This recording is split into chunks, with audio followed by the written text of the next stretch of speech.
Bible 5 is back this week, and we have partnered up with Acast to deliver you the audio from our podcast. If you want to listen along and download it, it's available on all podcast platforms. Go check it out. They can never do it like I. No. When you see man pull up and slide, man stepped in a room with legends, Rio and Steve, you know it's a vibe. Check the podcast, what you want to know. Don't ask me, go and ask Joe. If you're talking Premier League, he's on the front line and I gotta go. It's a vibe with five, and you already know what it is. It's a vibe with five, and you already know what it is. Vibe with five, and you already know what it is. It's a vibe with five, and you already know this.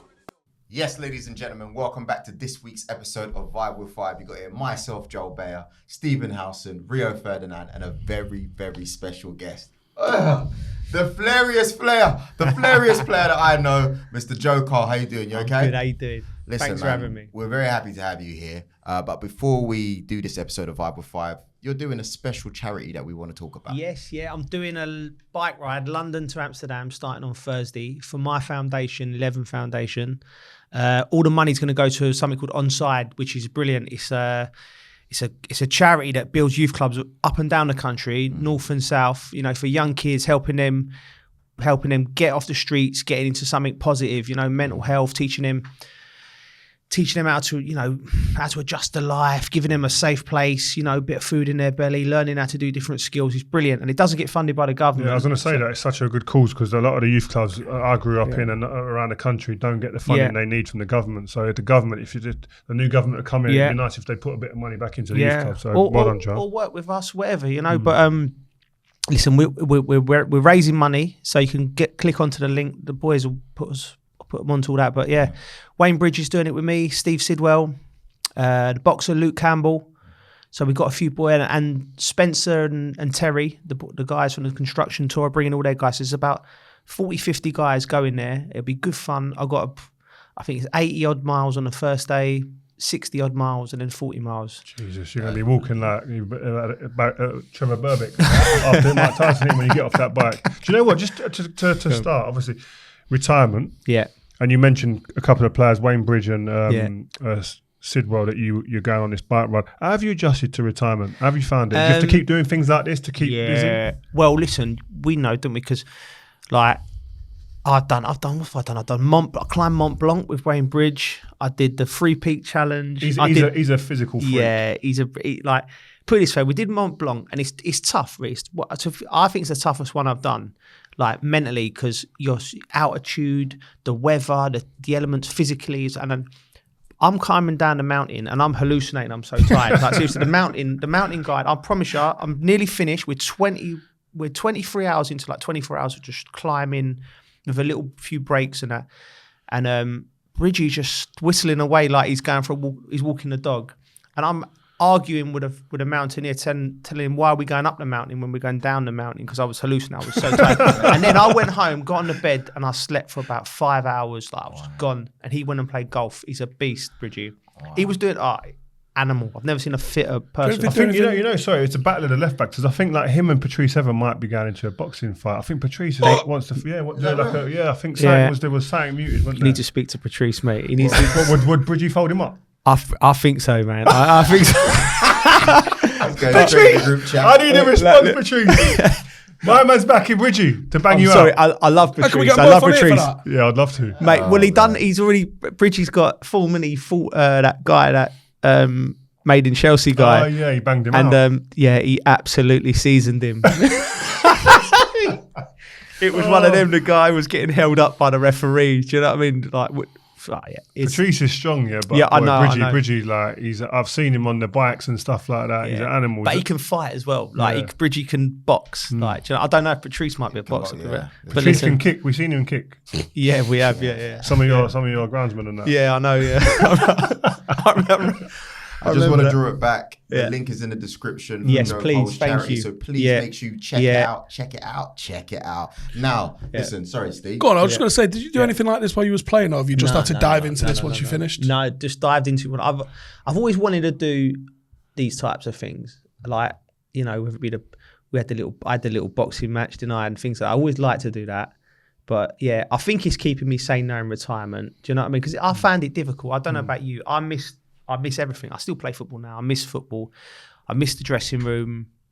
I'd give anything to go back and play, but I understand that's done.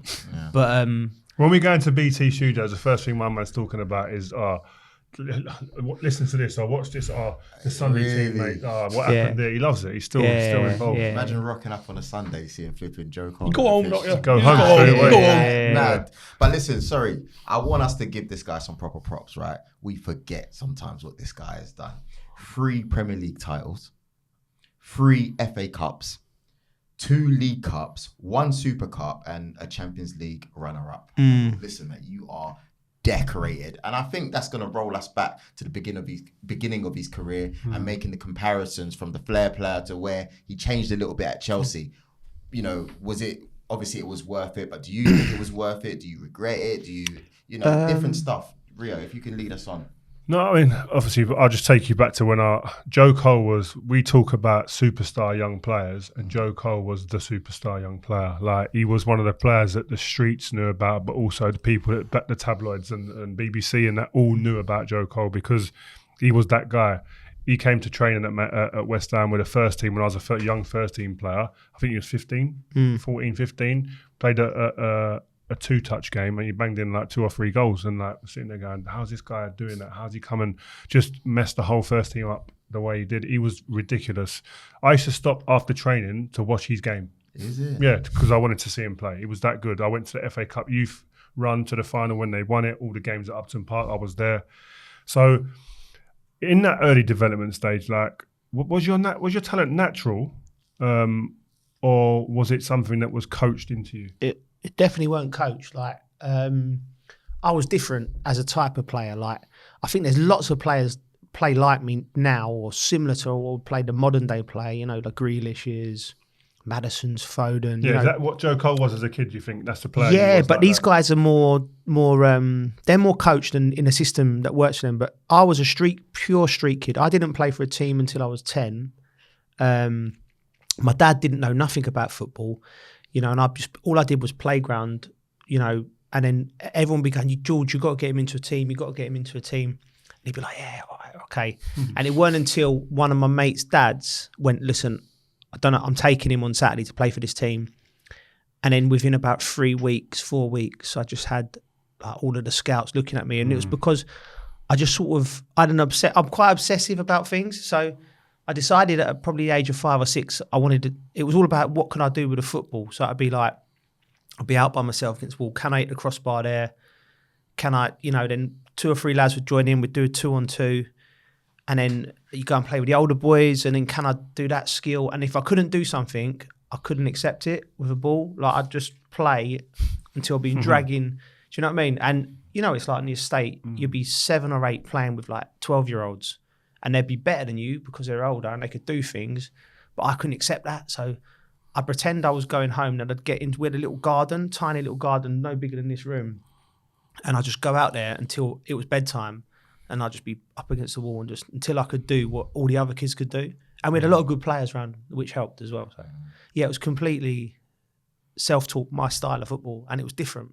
And I didn't even watch football. Do you know what I mean? There was no football on in the house. So just enjoyed it. It's mad that. What's different for the Wonder Kid today to the Wonder Kid in your era?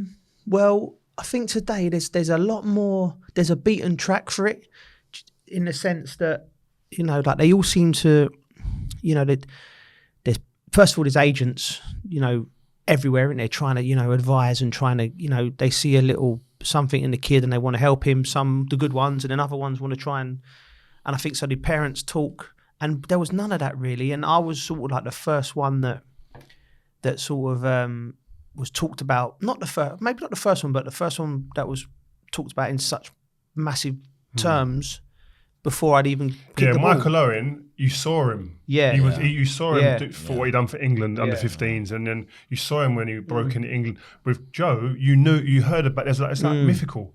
You heard about him before, and all of a sudden you see it and you go, "Oh, I'm believing what I see." Yeah. You know what I mean? Have you got any like mad stories about when you're growing up, like with I don't know, you said agents or with football clubs, with your family and yourself? Well, there's one massive moment, which I think I was 15. I'd just gone to Lillishall, and it was a front page of a tabloid, front page of a tabloid that made us just a nonsense story about me on $5,000 a week, more than the prime. The headlines was football kid earns more than the prime minister. It was Tony Blair at the time. Tony Blair would have been devastated. Yeah. So anyway, like, and the way I dealt with it was I was actually a shy kid. Like, you know, I was a shy kid, but I liked to have a laugh. And where you from, you front it, don't you? So it was like literally, I remember the day walking into school, I was at Lillishall. I was in a new school anyway. It was like I went from inner London school to like a farm school town in middle of Shropshire. Lillishall, by the way, was a national football school back in the day. Yeah. So I got in there, and then this was on the Sunday papers. And back in the day, everyone read the Sunday papers. Like people nowadays, there's so much information, but like that was it. Like it was like boom, and then my sort of world changed because people changed towards me. Then there was some teachers who was like made snarky comments. Kids would, you know, and you get a feeling when you, I suppose it's similar to like sort of in a small way instant fame. So I walked into a room, and then everyone wanted to talk to me about that, and some of the teachers. And my way of dealing with it was just pretending that it was like blagging. Like I wasn't on $5,000, I had done nothing, but I'd be like, the teachers would say a snarky comment and go, I'll lend you a few quid, sir. Do you know? But just to like, but that was my way of dealing with it. Do you know what I mean? But really, inside, I hated it. I just wanted to play football. And there was none of this like, none like nowadays, if that happened now, there'd be someone within a football club academy ringing him up.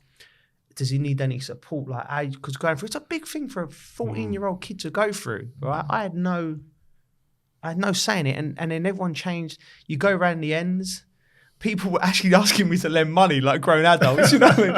I'd be like, I go back home, and then I'd be playing football with my mates in the flats or just walking around, and my mate's old man would be like, Joe, got this thing, I want to buy this thing for 50 grand. Like, I'm like, mate, I'm not got that money. Like, and they're asking a 15-year-old kid for money. I'm like, so it changed my world. Did football clubs offer you money? Because you could have gone to United and you could have gone to other clubs other than West Ham. Football clubs offer me money. And this is where, you know, my dad, you know, like, God bless him, he just went, as soon as they started talking money, because he was straight like my dad, and he was like, he went, listen, I'll stop you there.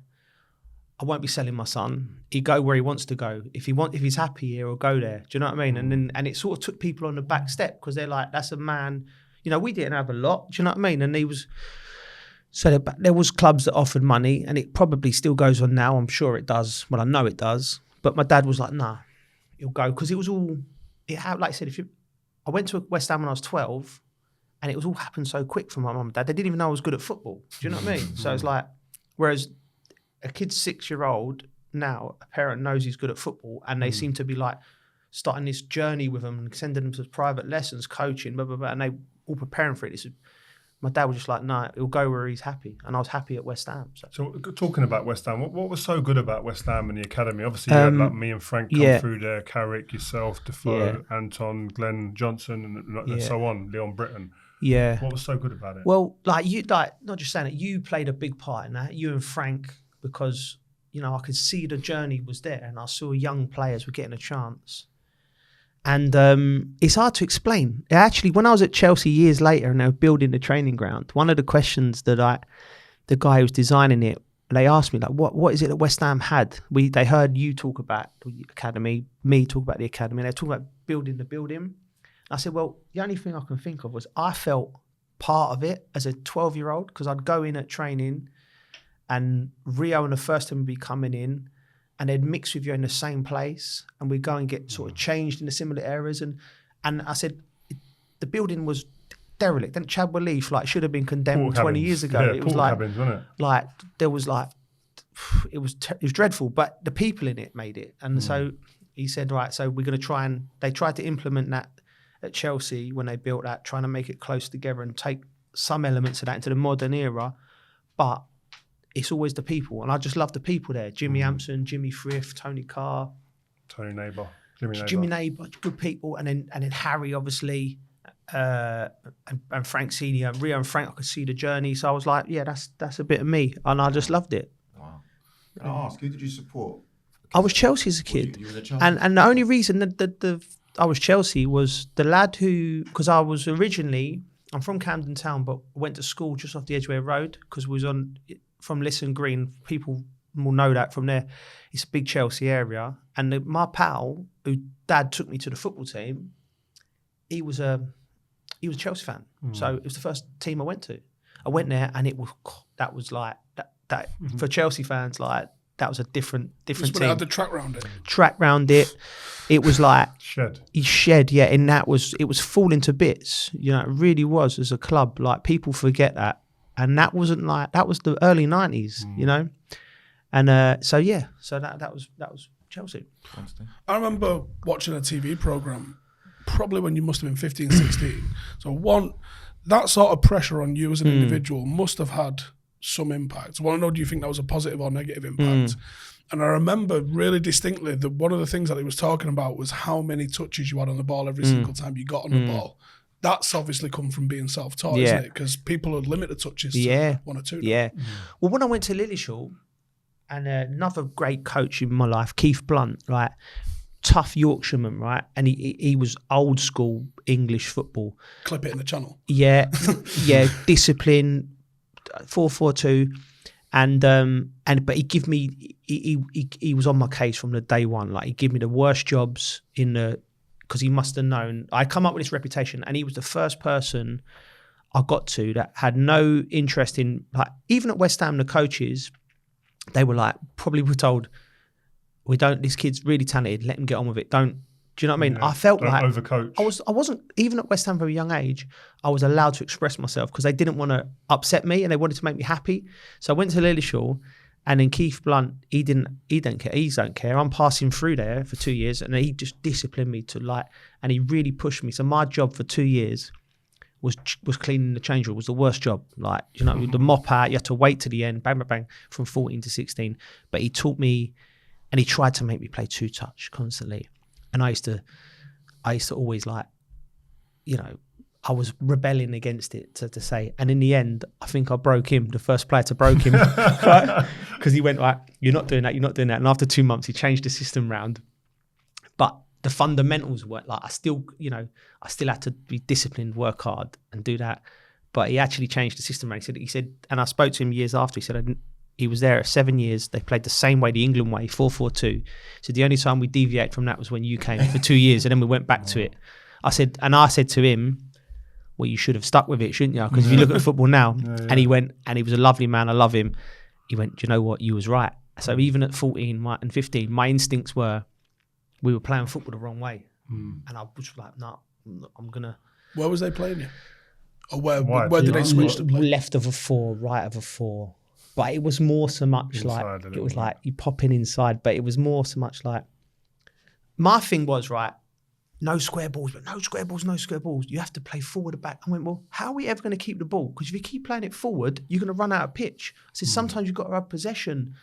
Like, you know, and why is it only 2-touch? Because if you give me the ball and I can wriggle away from 3 players in the midfield, then it's going to open up. Then you know what I mean? I just had these ideas in my head.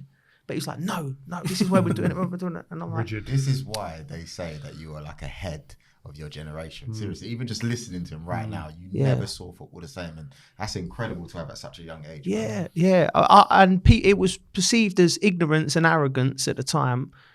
But that's just not my personality. I was just stubborn. I thought, this football's going this way. I know it. And then it wasn't until I went and I saw the great Barcelona team we played against. Because even Chelsea and Mourinho, we had football evolved a little bit, but it was still when I watched that Barcelona team, I was like, that's what I've been seeing.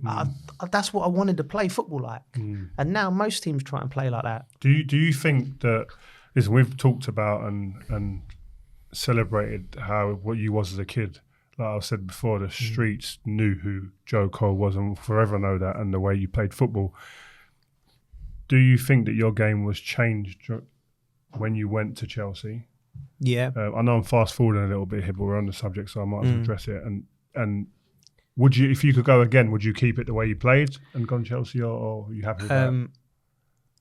No, I'm happy. Of course, I'm happy. I'm happy it happened. And we don't know, do we? Like, you know, sometimes I'll sit there. I had opportunities in my career, opportunities to go to Spain and play, you know, which I would have loved to have done. And so you don't know. You have one path, and you are what you are. But what I would say is, I had to sort of adjust my game and learn to play at Chelsea. But that was because that was from professional football. That was the first barrier I'd hit. I'd got in the first team at West Ham at 17. At 21, you're captain, fans' favourite.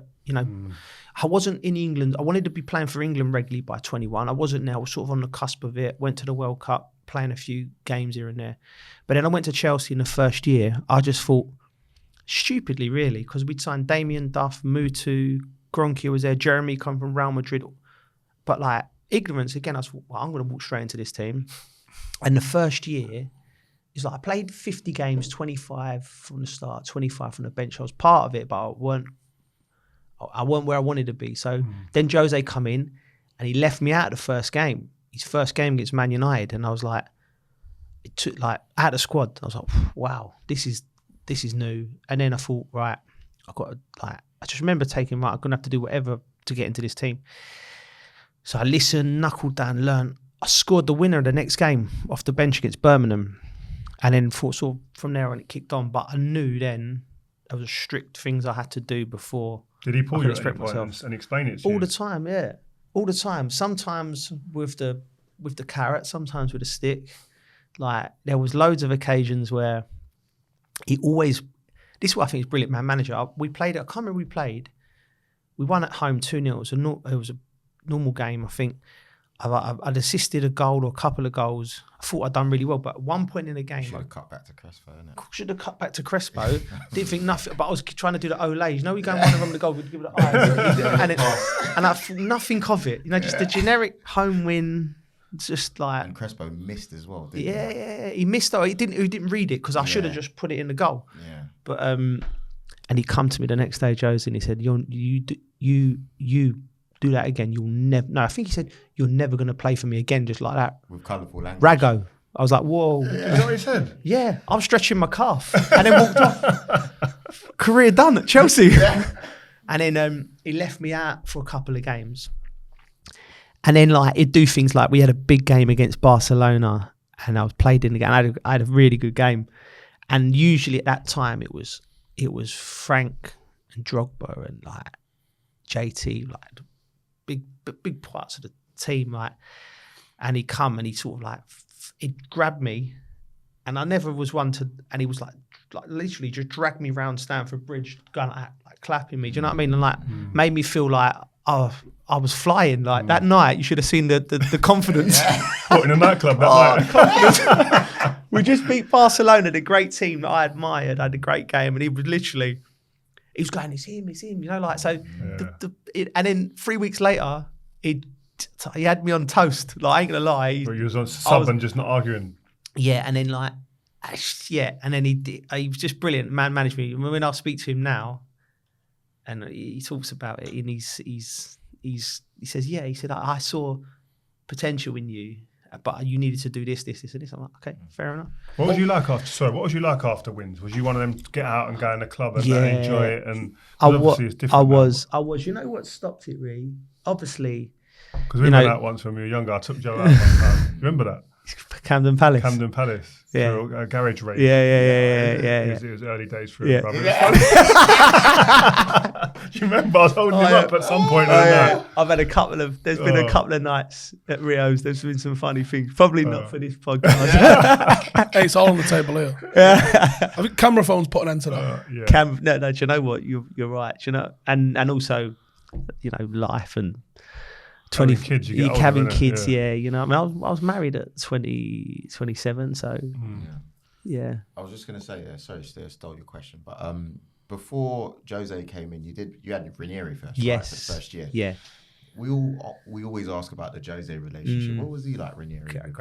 Great guy. You can see, I'm so pleased he did what he did, because I thought, looking back now, he's an important part of Chelsea's history. Important part. He put a lot of that team together. And he was, he had a way of bringing a group together. He was a nice man. You can see that with Leicester. He was a nice man. What he did fall down on, I remember we played Monaco in the semi-final Champions League. Remember when Porto won it? We played Monaco, right? And looking at our team, we had Desai, JT, Veron, Duff, Johnson, Hasselbank. It was a good team. Like Makelele was already there. Men. And then we played the first leg, and Veron wasn't fit. He'd just come back, but he was probably the only one in our squad experienced at that level, apart from Marcel. And I think Claudio told Veron he wasn't going to play because he's sitting on the bench with flip-flops on, basically, you know. But he's there for he's a big player. We're goal down or we're losing away from home in Europe. Not bad. We've got the second leg. And then he looked at Veron, Claudio, and I could see he was like uncomfortable. And you can tell when a manager's not really in control. And he sort of went, Veron, you're on. And Veron said, because I thought he was looking at me. So I'm on the bench thinking, right, my chance, semi-final Champions League, come and do a bit. And he went, Seba, get on. And Seba went, I can't play. And he went, no. And I think he just sort of lost himself, brought Seba on. He ended up playing Scotty Parker right. No, maybe the game was a little bit too much for him. I don't know. And then we played the second leg. I started the second leg against Monaco. We drew 2 at the bridge when we went out. But we lost it in the first leg, really. And I just think he's a great manager, Claudio, but he's not a Ferguson or a Mourinho. And then moments, I think managers. Do you know what I mean? I love him, but I just think that's why they needed Mourinho. I felt for him when he got the sack because he didn't do nothing wrong. We finished second and got to the semi-final. But we needed Jose.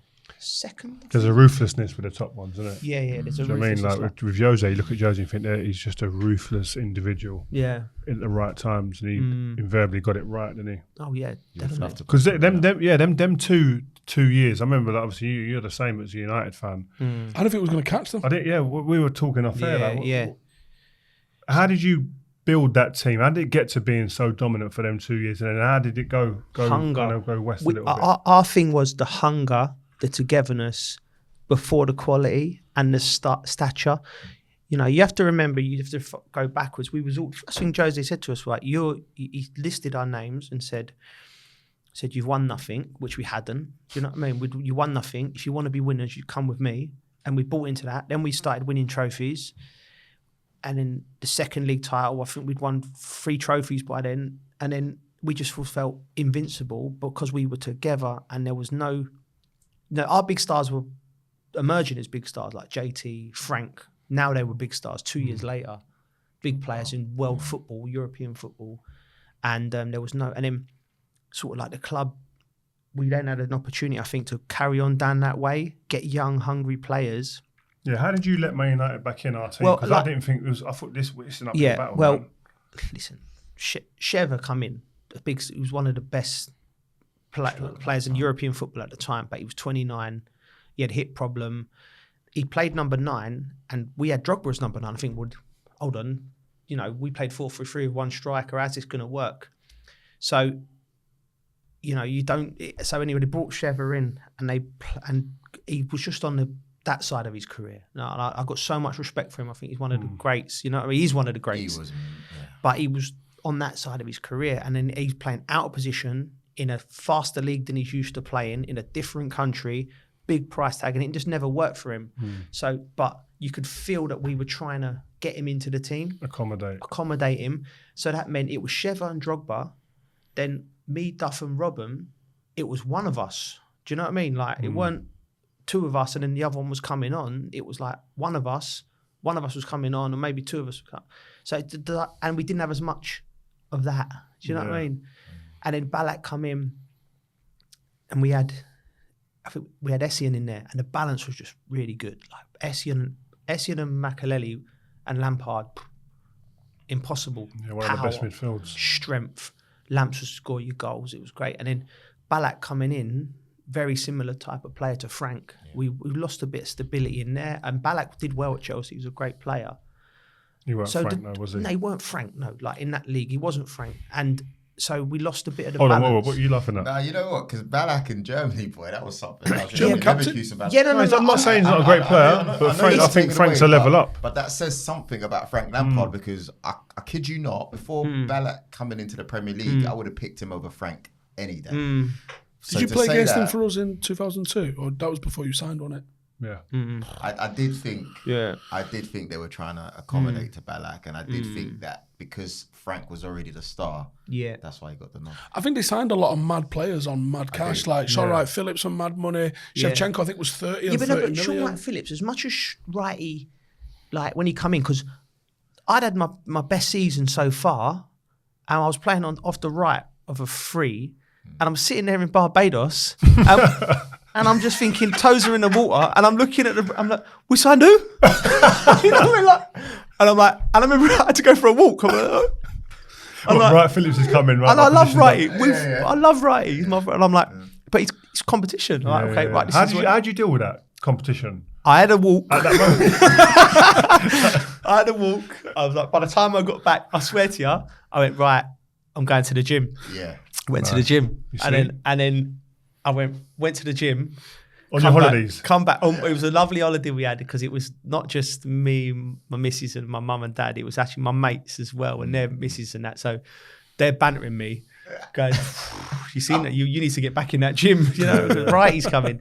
So anyway, Wrighty come in. But Wrighty, although he didn't really crack for him like it did at Man City in his early days. He was on but he did very, very well for Chelsea. And he was, but going back to that, the year he played a lot. The year we got into the Champions League final with you, that was when we recovered. Because 2007 we won trophies, but we was well down. But he was a right signing for me because he was part of what we was, our identity. Whereas Shevchenko and Ballack was a little bit of and that was the first divide between I think the owner and Mourinho, and then I don't know how long it took, but then they parted company afterwards. But anyway, to answer your question, it was balance that went wrong after that, and then these guys were great. Best team I've played against in the Premier League. Really? Yeah, including the Invincibles. Just to drop you there, yeah. Which? Wait, say that again. The Invincibles, because this guy talks about the Invincibles like they're the best ever. What's the difference? The Invincibles lost 6 times, Joe. Okay, That's why. We'll have someone who's fair. Couldn't beat Middlesbrough twice. Go on, Joe. Right. Why do I think they're better? European more Cup depth. for one. I'm saying more depth. More depth. The Invincibles had it off for that season, and they were a great side. And I might be wrong here, but I don't think they won multiple leagues like the 2018 and won the Champions League and went the distance in finals. The only reason, there's the depth it was. Like if it weren't Giggsy in the midfield, squad depth, yes. So you mean if there's no Youngberg, there's Wiltord, which is a... if there's no Henry, where'd you go? If there's no Bergkamp, Bergkamp didn't play that team, did he? Well, no, you want... Well... What we're saying is, if you're Vieira don't play, what happens? There ain't much in it, by the way. There's not much in it. There's not much in it.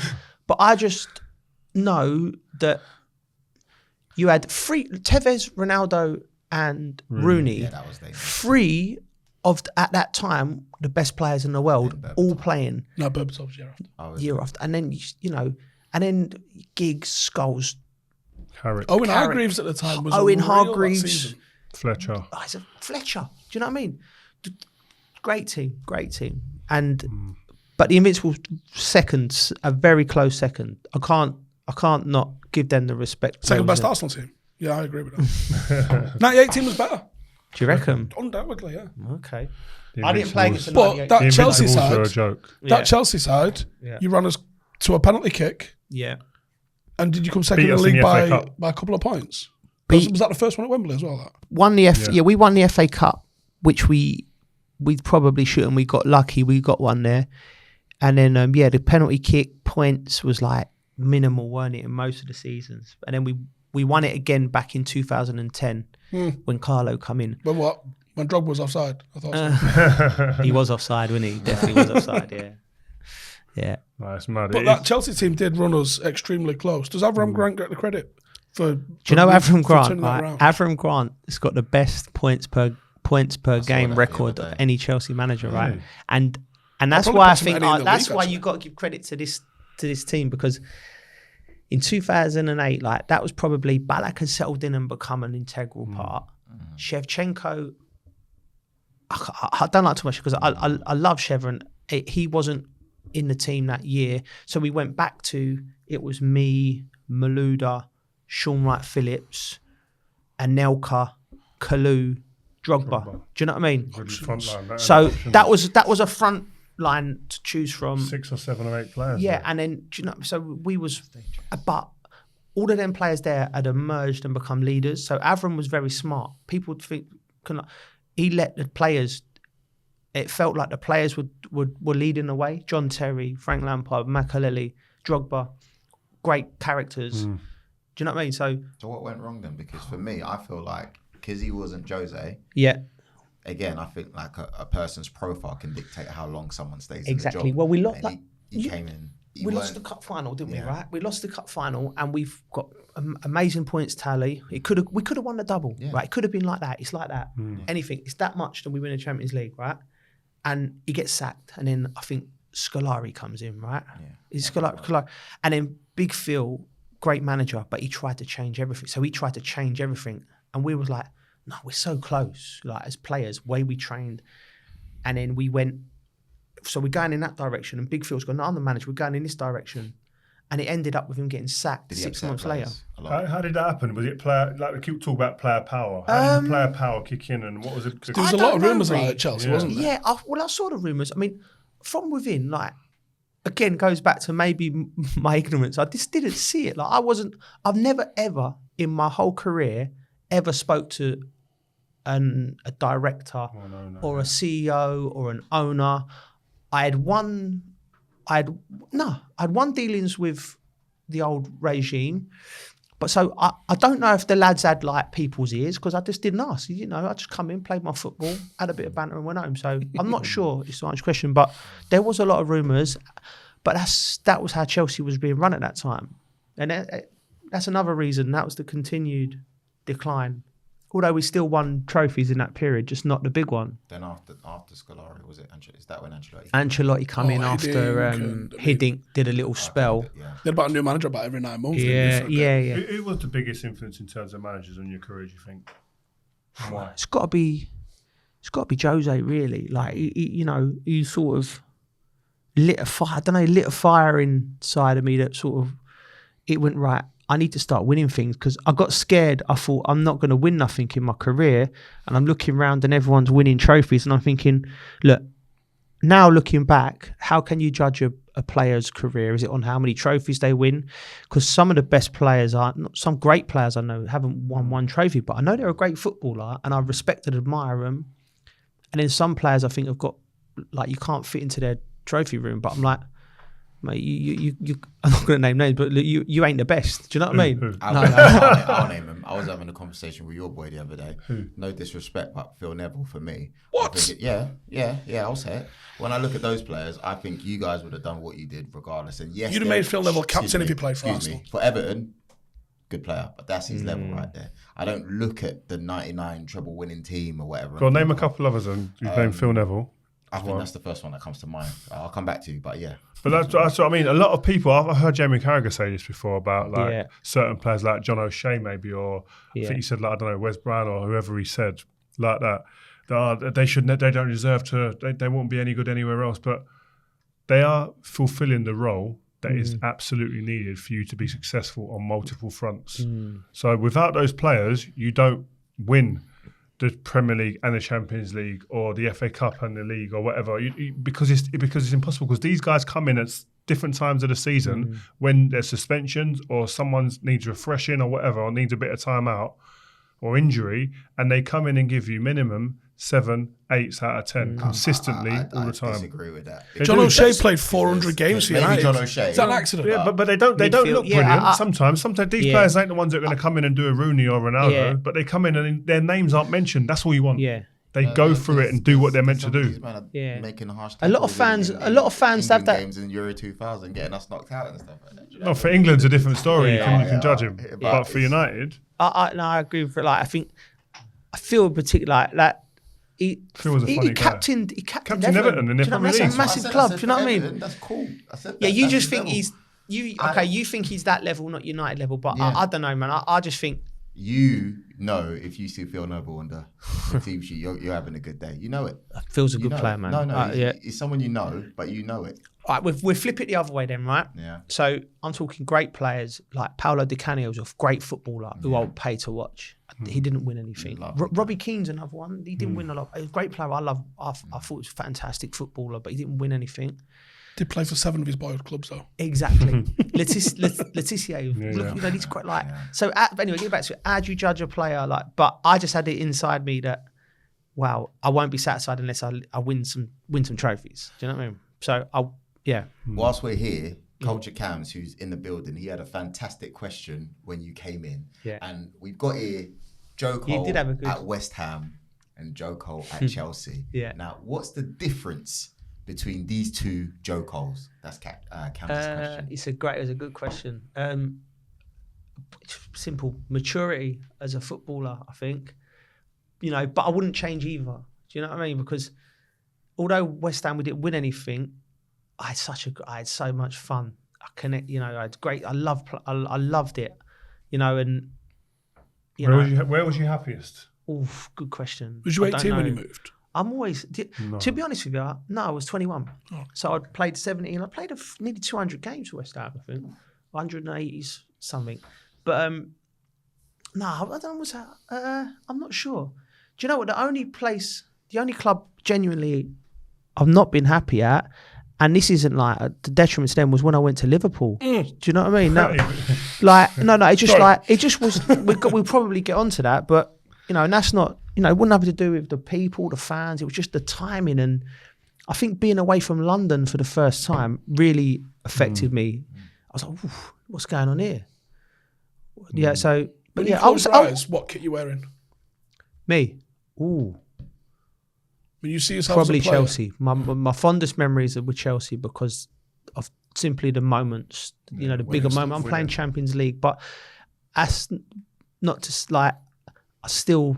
The only problem with West Ham is we ain't got Upton Park now. So when I go to Stamford Bridge, the memories are fresh. Visualize, come out. When I go back to West Ham, it's a new stadium. I'm like, we have to really cast your mind back to something. Do you know what I mean? I want to add that as good as you were at Chelsea, for me, watching, I always felt like you were a bit caged in. I felt like if it was another manager besides Jose Mourinho, you would have been able to express yourself more. We would have been able to see. I mentioned the flair, Joe Cole, because honestly, the excitement we had in the streets when you were coming through, we knew all about you, man. Seriously. And I feel like even though you won your trophies, which is the most important thing. Well, it's not. It's not the most important thing. Some people think so. Okay. I was just about like. Yeah, but it was just I couldn't face finishing without winning trophies, and I think you're fortunate and we're lucky and privileged to be in that position where you can compete and win. But once you get there, I can't think of.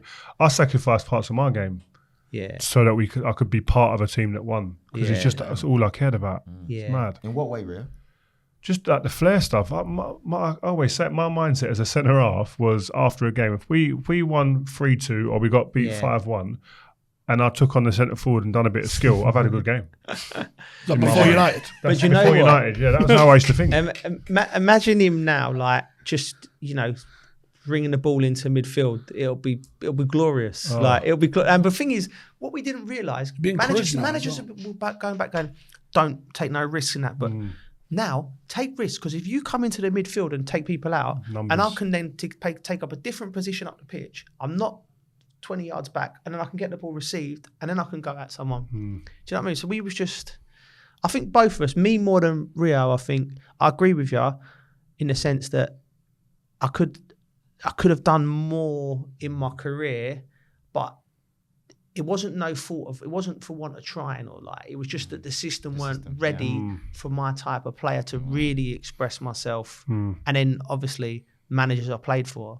They all changed when they came, the decos, they all changed when they went into that team. Yeah, I know. But before, sorry Rio. Sorry Steve, you're straight after me, bro. I've been waiting for this my whole life, bro. I'm telling you. Him and Van Dijk. Why are we going there for? Why do we need to go there? Because I want to talk to mutual people here who have Do you want to play in Scotland? No further questions? Van Dijk's got a long way to go before he gets close to Rio. And that is with the most respect for Van Dijk, who I think is the best around at the moment. But he needs to win multiple league titles. I think centre halves can get judged on more so on what they win and the teams they play in. but do you know what I mean? So he needs to win multiple things before he gets. The way he's playing this season, he's about 6 months away from going to QPR. You lot are mad. You know what? You got a question? Yeah, I want to know what specific instructions Jose give you. Don't ever let the fullback get behind you. No, that was it. Like he was like, that was it. He said, look, so me, Paulo Ferreira, who I played with on the right during that period most of the time. Paulo's a very good player. He's very underrated. Probably someone who probably gets in your sort Phil of... Neville category. Yeah, but let me tell you, very good player. But anyway, we had to work it out down that side, like whoever we're playing against. So it'd leave us with, if I was on the left back and you was there, and then it will be you go, there'll be none of this. If you pass it on, it's on both of you. Do you know what I mean? So we sowed that side. But I remember playing against Barcelona and Ronaldinho. So I was playing against Van Bronckhorst. I was like, he was against Ronaldinho. Balls comes to Ronaldinho. First 10 minutes of the new camp, and I took a liberty. Like, Van Bronckhorst has made a stupid run. I thought there's no way he can get the ball to him. Ronaldinho just gone, done something back with the ball. Van Bronckhorst has crossed it, they nearly scored. I just see Jose just jumping. I was like, wow. I never let another runner go for 2.5 years. I didn't do that little cheating one. Even if it was a stupid run, I was following him. Who's the best player you've played with at club football? Oh, club football best player. You played for Liverpool, you played for Chelsea, for West Ham. Oh, that's a good question. Because you played with Stevie. Yeah, I know. Well, okay. The best, most complete player is Eden Hazard in terms of like everything. Better than Stevie, better than Frank, better than Didier. Yeah, because he's my type of player, isn't he? Yeah. It's hard. You can't compare Hazard with Drogba or Hazard with Frank or Hazard with Stevie or. I tell you, but in terms of like, before he went to Chelsea, didn't he? Yeah. I played with him before, yeah. So he went the sort of same. But no, just like he was me, but just a better version. Do you know what I mean? He was so strong. We talked about. Like, I was never as strong as him. Like, he was so strong, really. Honestly, you wouldn't believe it. And then he had the left foot, right foot, powerful, just a great player. Are you surprised he ain't kicked on at Madrid? I am surprised. But what I do think is, I think we're going to see this with a lot of great players in the post-Messi and Ronaldo era. His body just wasn't, I think his body's let himself down. I know he's not a great professional, but his ankles are really bad at that moment. That's the only reason injury, his body. Whereas Messi and Ronaldo have had this clean run at it for 15 years, where they can just show us their talent. And you see the next generation, Haaland and Mbappe. The only thing that can stop them two competing with them is longevity. I can't see Haaland playing the amount of games. Who do you think takes the crown after Messi and Ronaldo have gone? Mbappe or Haaland? I think Mbappe does. Is he? But the only reason, because Haaland is for the goals. I think will score more goals than any of them. I think if he stays fit for a certain amount of games. But Mbappe's got that. He's more complete. But I don't think any of them are going to be as good as Messi and Ronaldo. No, great. No, I don't think we'll see that again. Another one I've got. Sorry, I know I'm banging on cool, here. There's always these debates in the WhatsApp groups and online everywhere. You all know it, right? Mm-hmm. Best midfielder in Premier League history. So we got someone I played against. So we got Vieira, we got Roy Keane, you've got Lampard, Gerrard, Scholes, You better put Yaya. Yaya's in there, isn't he? Yaya's in there. Have I missed anyone? That's about the top one. That's the top one. So I played. Do you know what? Silva. I'm in a good position because when I was at West Ham, I played central, didn't I? So I played against Keane and Vieira, Stevie, Frank, as just a midfielder. Do you know what I mean? Just I wouldn't say he's the best, but he gave me the most trouble. Vieira. Was it? Mate, he was a machine. Like, honestly, it was like I felt like an under 14s. I beat him in the air once. I know. That's all I got. I beat him in the air. Wow. I remember just laughing at him, but he was the one I used to. He was too strong. Roy was great as well.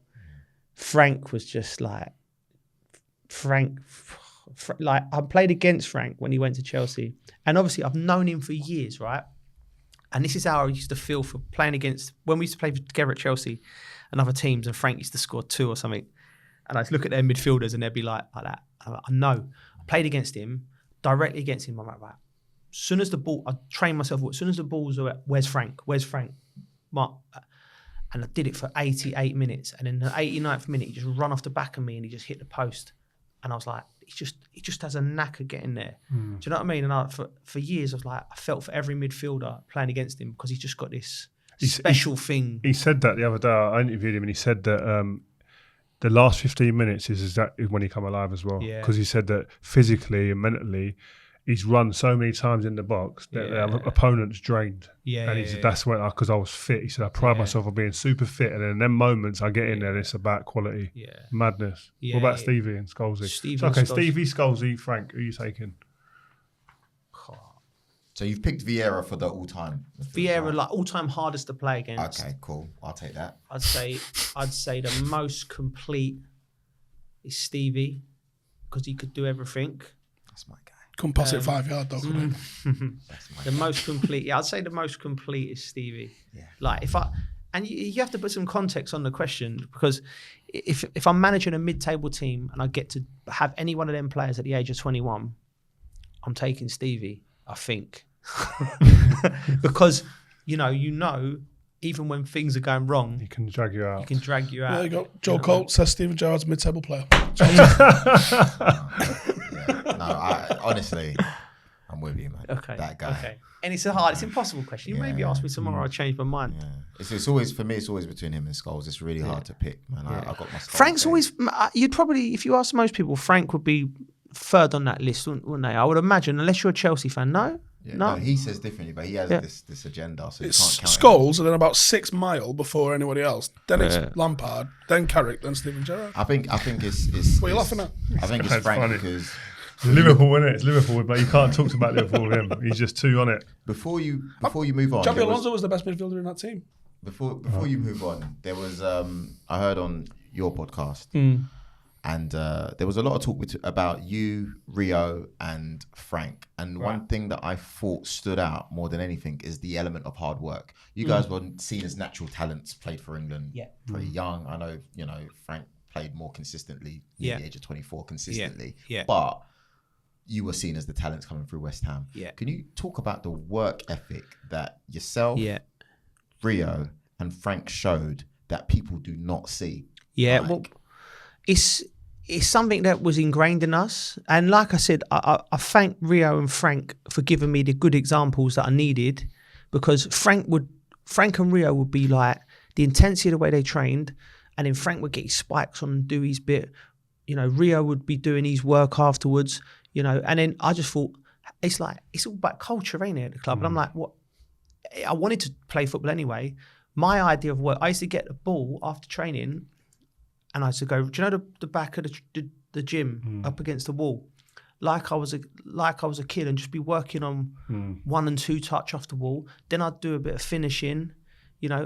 One thing I do regret is not doing the gym as much as... Yeah, that weren't the culture at West Ham. It wasn't the culture at West Ham. There was a gym that never got used. Yeah. Why? Just weren't the culture. They didn't know about sports science. People did extras, but not in the gym. Extras. I'd be on the pitch, drilling myself. We used to play a game called D's inside. Yeah, Me and Frank were always in there. Yeah.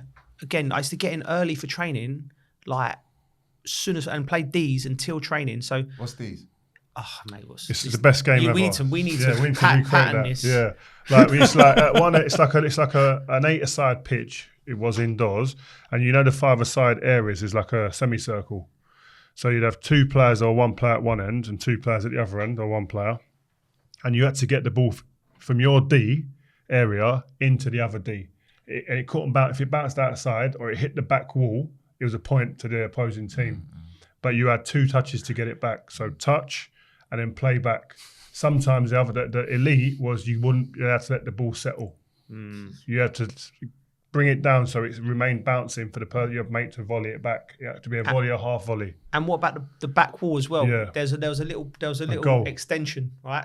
So there was a 5-a-side goal painted on the back wall. So if you really had a bit of sauce, you could go, if you hit the back wall, like not bouncing past the player, so you could go through, the daisy cutter, and if it's going to hit the back wall, then you win the point. So then the player, it's amazing. What a game. So massive on touch. That's why my touch is just devastating. But it's all about touch. It was like Think unbelievable. of all the players at West Ham who've come through. Technique. The technique, the first touch is always on point. And I swear that game. It's true. Joe Cole, Carrick, Defoe, Anton, Glenn Johnson, me, Leon Frank, Leon Britton. Every one of them's touches are on point. Yeah. These, the game. We're painting it now. Yes, I'm telling you. Coaching method. The German Football Association invented something called a football now, which is a bit similar to that, where there's a circle and then there's loads of squares where you have to sort of put the ball into. It sends the ball out at different heights, different velocities. I've seen it. I think that's just a more modern version of that, innit? But I think prior to them winning the World Cup, I think like Goetzer and somebody else was just like obsessed with it and just in there constantly. I think some clubs are building them. And on the national team front, was it 2006 you got injured? 2009. No, which international tournament? There was an international tournament you got injured at. No. All right, I'm mixing it up with somebody else then. Yeah. So I thought that was when we had. Michael Owen got injured. He scored the goal in that game. Was it? There's that the one volley, unbelievable volley. Yeah, don't forget. Done his cruciate, didn't he, in the game? Because I thought that was the time when England actually looked like they had a bit of balance about them. 2006 was when it looked like it could actually do something. You were trying to get back into the team, innit? Like, I say trying to get back into the team, but you thought you were going to get back into the team at one point around 2012. When I went to France, you had a good season. Really well. Yeah, playing well. To be fair, 2010 was my last game for England, and I come out afterwards and I was annoyed because of the way we went out. And I said in the press, "Well, we're not good enough." Like, they know when you come out and they ask you the generic questions, and then you go, the referee's decision. So I went, look, I come out and the press, I went, we're not good enough, from the manager down to us players. Do you know what I mean? And looking back now, I think maybe I went to Liverpool then, didn't I? And then the first squad was announced like 3 weeks later, and everyone was thinking, there's going to be like the 2010 boys are going to be cast aside, there's going to be young players. But I was the only one who didn't get chosen. And then the Liverpool thing didn't really work, so I didn't play for that year. Then I went on loan to France, and I thought, okay, I'm playing well, I'll get a look in. And I thought Harry Redknapp was going to take the job in 2012. Well, he told me he'd had the job because I bumped into him in a restaurant. And I'm like, I'm back. Champagne. I'm coming back. I'm going to get back in. Harry said to me, because Harry actually come out to watch us play because he was watching Hazard. So, and people in football know I'm playing okay. I'm doing all right in France, so I would have come back into the squad for 2012. But then Roy got the job, and Roy was it didn't work for me. Well, it didn't work for me at Liverpool with Roy. I knew that was it. Curtains then, and then I just went like that. Do you know what I mean? It never happened again. How good would Harry have been for England? Harry would have been perfect for England. I agree. Harry would have been like. He would have just. Do you know what the clever thing, Harry? I need to ask him this because I heard this. When he was going to take the England job, he was going to take Brendan Rodgers, because remember Brendan was playing that brand of football with Swansea, and people were like, you can't do that. Harry was like, I'll bring him in. We'll play like that. Get Brendan into coach, because Brendan's a great coach, and I'll manage. And see things like that. That's why Harry's a genius, because he saw that. And if he would listen, it's ifs and buts. I think if he'd have took England, we'd have done a hell of a lot better. I really do. But we went with Roy, and it just sort of for 4 or 5 years, it was just until Gareth came, it was just it's changed. Now we're doing better. I want to sorry, go on, Richard. I want to divert the conversation towards what's currently happening in football right now. Okay. As you've seen, Tuchel just been wiped out. Yeah. Sacked by Chelsea Football Club. You got Graham Potter that's in now. Yeah. We want to talk about you were talking about brands of football. Where you think Chelsea are going. Was it even a good move to get rid of Tuchel? We'll start with that. How do I think it was handled? First, I'm happy to say that I think it was the wrong decision to get rid of Tuchel. I think he connected with the Chelsea fans. He won trophies. He's in a difficult period, that's for sure. Do you know what I mean? But I think that getting rid of him, there's no good way to get rid of a manager. So I'm not really buying to like how it was handled. Like, for whatever decision, I think that was wrong. I think you could have stuck with him. And then you look at the current climate. Chelsea fans are used to getting Conte, Mourinho, top manager. But to go with Potter, I'm actually quite excited about that, because that suggests to me we're going in a different direction, like stability, which is, I think that for all the success Chelsea have had over the last 20 years, I think if you'd had stability like what Man City got with Pep, it'll be more. Do you know what I mean? So I'm looking forward to seeing how that goes. But it's all right saying, yeah, he's the manager for 4 years. What if we don't get in the Champions League? That's when the test's going to come, whether the owners are going to go there. But I'm excited for it. I love his brand of football. That's every single Chelsea manager appointment for the last 15 years has said, I'm here for a long-term project, and 10 months down the line, they've got the bullet. You're right, but we have to say it's a different regime. And the owners I've met in LA will seem like, on it, great guys, passionate about the project.